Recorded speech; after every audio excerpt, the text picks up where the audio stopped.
when you talk about how, women were supposed to be like housewives and things like that, I mean, it kind of seemed like you were being pushed a little bit in that direction as a kid. I mean, are a lot of your, I guess, like instincts, is it a reaction, you think, to the way you were brought up, or are you still very much tied to the roots that you have?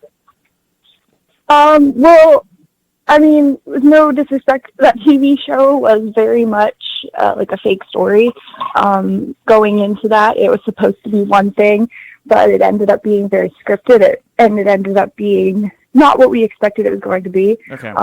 They, at one point, like the TV show was actually like named after me being 14 trying to find a husband, and that's not at all what it was. It was me throwing a party, and they took it and made it into something completely else. Okay. And so everyone thinks that TV show and that whole series is so true and like accurate onto how like life really is and like how everything, really was, but it's completely false. Okay. Everyone still thinks that I was trying to find a husband at 14, and it's like the biggest lie.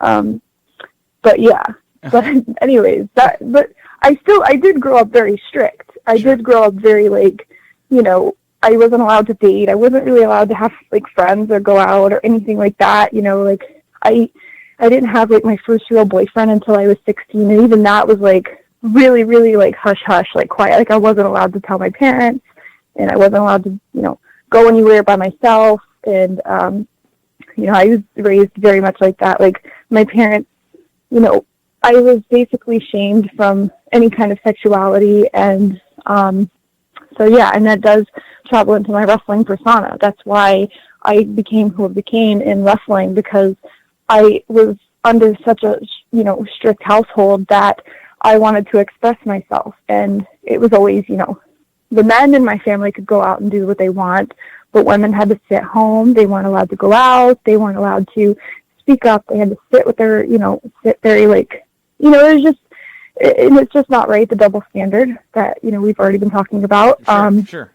But with my wrestling, I wanted to explore that, and I wanted to exploit the fact that women can do what they want, and women can push the envelope, and women don't have to be shamed for anything different than men, and it's like, that's all I ever really wanted to show, is that, just we want to be treated equal.